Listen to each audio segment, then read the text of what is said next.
Good afternoon, everybody. Welcome to the September MSMF Wealth Management Podcast. I'm joined, as usual, with Cody and Jay. Thanks for being here today, guys. Thank you. Want to talk about a little bit of a hot topic today, that being the recently signed student loan relief package that the president signed via executive order. More on that later. Late in August. And I want to talk a little bit about it today. I know some people may be thinking that doesn't impact me. The simple fact of the matter is it affects 100% of our clients in one way, shape, or form. So I wanted to take a minute with you guys and kind of talk through it.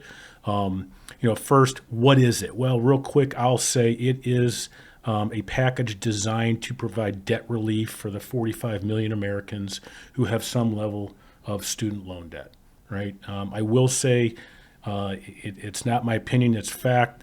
We're really not forgiving the debt, we're transferring the debt, and that's how it ends up impacting 100% of our clients. But let's get into some of the meat of this. And Cody, talk to me when I say student loan relief and the president feels it's important to sign this executive order. Why is it being done? Yeah, I think there's a couple of things. One being that it was a campaign promise of his. Like most politicians here, they want to see if they can check off as many of those as they can. Yeah, that's fair. There's one check here. And most importantly, I think it has to do with just, you go back and look at the cost of college. I think we had some data that goes from 1970, and it says that the average annual cost from 1970 increase in cost is about 7.65%.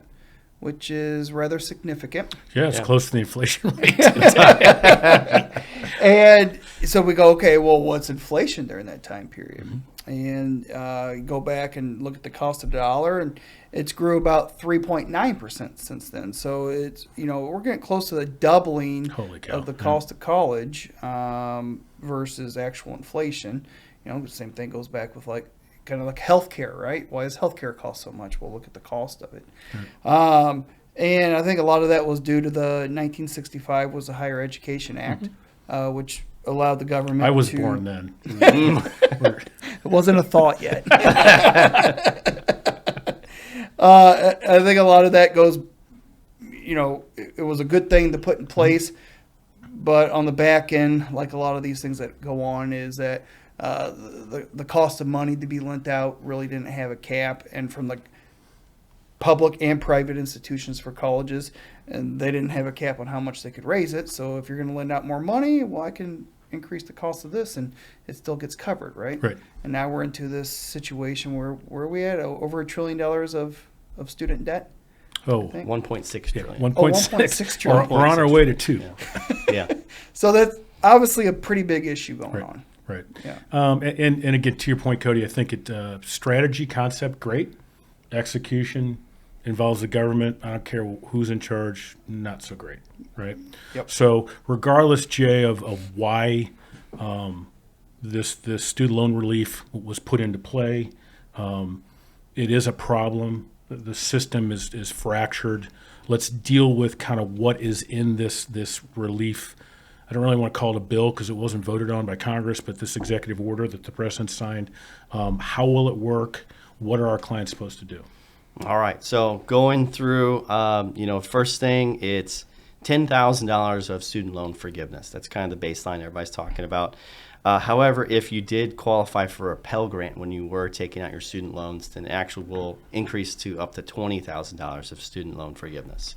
So they keep going through this. I've got a lot here, so I'm just going to kind of check them off real quick. So the income threshold is how you qualify. It's $125,000 for single income, or if it's married or head of household, that's $250,000. Bunch of unclear things. One of them is if you're married filing separately. I don't know. I can't speak to that. The other thing that a lot of questions are coming across is, well, which income is it? Is it this year? Is it last year? Is it next year? It's based on 2020 and 2021. So that means you can still make some changes on 2021 tax returns for a couple different things. So that's a planning opportunity.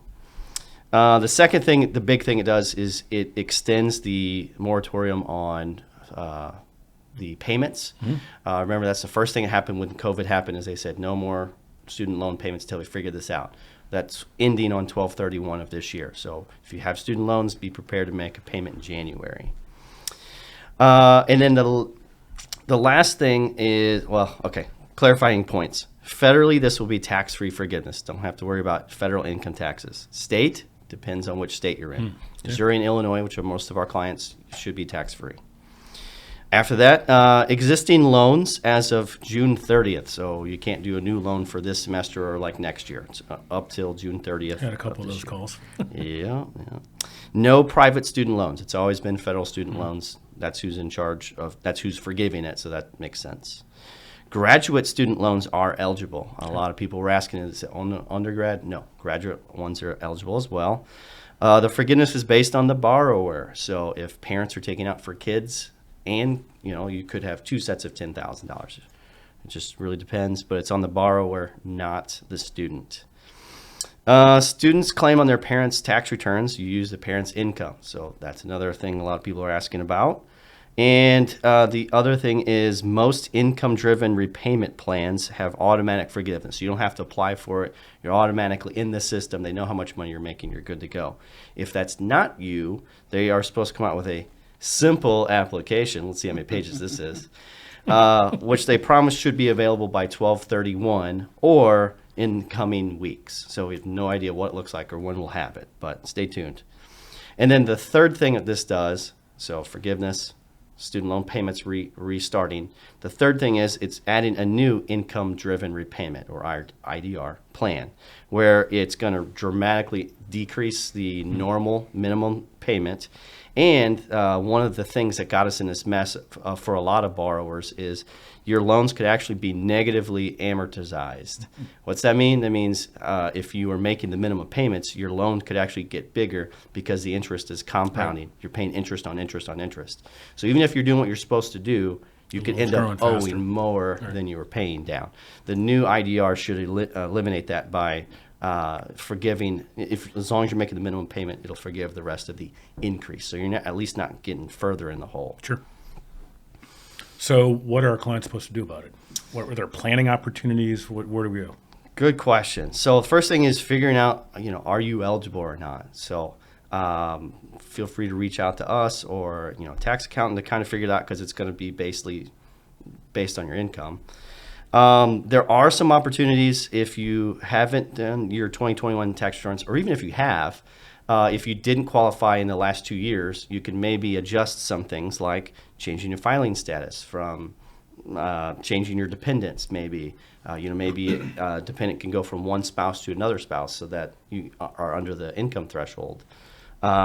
Lowering, now we don't know if it's going to be adjusted gross income, but perhaps lowering your adjusted gross income, AGI, so that you're below the cap and then you qualify. So there's a couple things there. And then the other thing is some people, because of this, are going to have more cash flow per month. Mm-hmm. That's the whole goal of this, right? Some people were so far in debt, their student loan payments were outrageous. With a new IDR, maybe they'll have more free cash flow.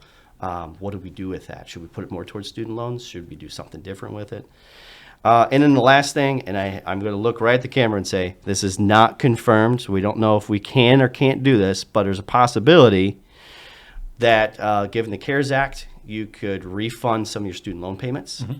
If you made them. They were voluntary because you didn't have to make payments. Well, so if you're below your $10,000 cap, you could refund what you had pay in it, so you're at $10,000, and then get the full $10,000 forgiven. Got it. That is a asterisk, may be possible. Don't do it yet, but it's an opportunity that we might be able to do. Okay. One other question, because you and I talked about this.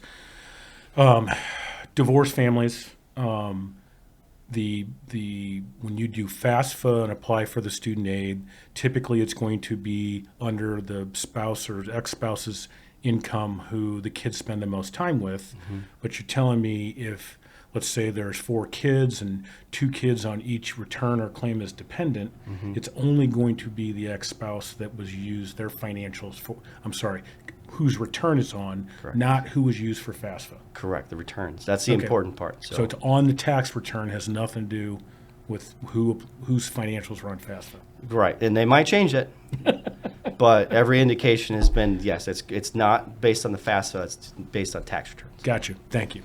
Okay, so excuse me, to close this out, I'm going to ask one last question to both of you. I think, Cody, you did a great job of laying out the problem. It's a big problem.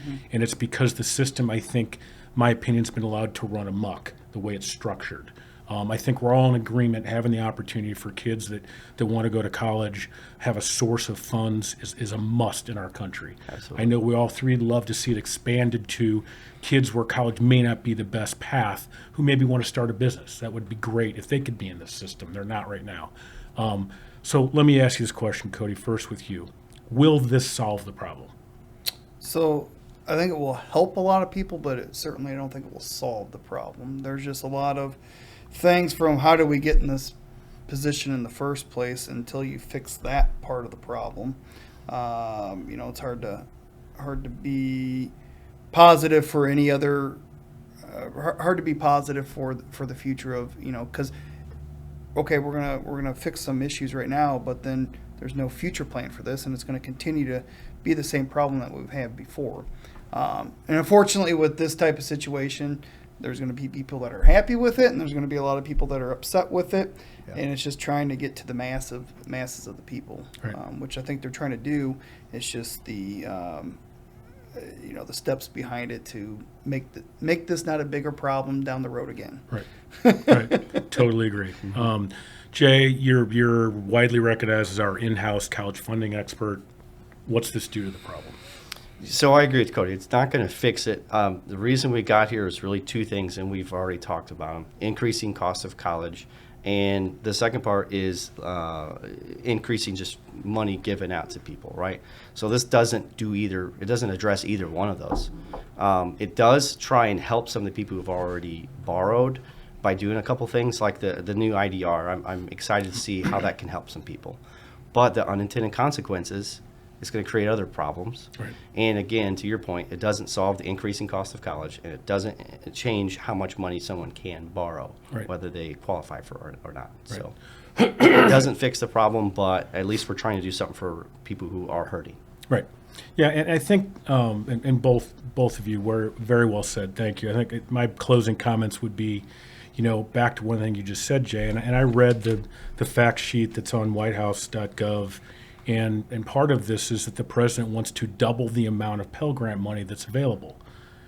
By itself, that sounds like a great idea, but without being able to rein in the 7, almost 8% a year increase in college costs, what are they going to do? They're going to jack up their costs, and we're just going to exacerbate the problem. Right. The other thing for all of our clients is that the average, the estimates by several different resources, the average that every taxpayer is going to pay to cover this is $2,500. And most of our clients are probably going to pay closer to $3,500. Okay, and again, a lot of folks may think, hey, I'm going to want to help some of these people. The system is busted. This whole idea that the interest is capitalized and what you're paying and the loan's actually growing bigger, that's a complete non-starter. That has to be fixed.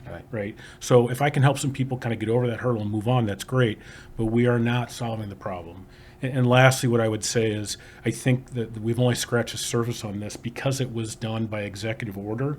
The Speaker of the House said last year that the president does not have the legal authority to forgive student loan debt.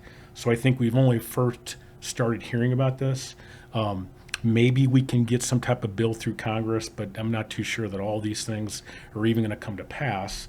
But we do want everyone to be aware of them. They affect every one of our clients in one way, shape, or form. So again, thanks for your insights. Thanks for staying on top of this stuff. I would ask any of you who have questions on this, please reach out to our office, talk to Cody or Jay, use the text line. If you have friends or family that are impacted by this, and I guarantee 100% of them are in one way, shape, or form, please have them reach out to our office. These two guys are staying on top of this issue every day because there's changes coming all the time. And whatever help we can give, we're happy to give it to you. So thanks for listening. We'll talk to you guys next month.